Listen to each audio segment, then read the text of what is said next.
সম্ভবত তারেক রহমান সাহেব বলেছেন যে আপনারা প্রতীক দেখে ভোট দিবেন। আপনাদেরকে বিনীত অনুরোধ করি, আপনারা শুধু প্রতীক দেখে নয়, আপনারা প্রধানত প্রার্থী দেখে ভোট দিবেন, প্রতীক নয়, প্রার্থী দেখে ভোট দিবেন। আপনার এলাকায় কারা নির্বাচন করছেন আপনি সবার প্রোফাইল নিয়ে একটু ঘাটুন। বিএনপির কে, জামাতের কে, এনসিপির কে, স্বতন্ত্রকে, সবার উপর একটু আধা ঘন্টা সময় দিন।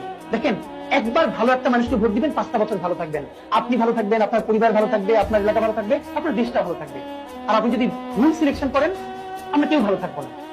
আমরা যদি সবাই বেছে বেছে যোগ্য লোকটাকে, যোগ্য প্রার্থীকে ভোট দেই, সে বিএনপির হোক, জামাতের হোক, এনসিপির হোক এবং স্বতন্ত্র হোক, যে দল থেকেই হোক, তাহলে যোগ্য মানুষগুলো যদি গিয়ে সংসদে দাঁড়ায়, আপনি ভাবেন তো আমাদের সংসদ হয়ে উঠবে যোগ্য মানুষদের একটা কারখানা।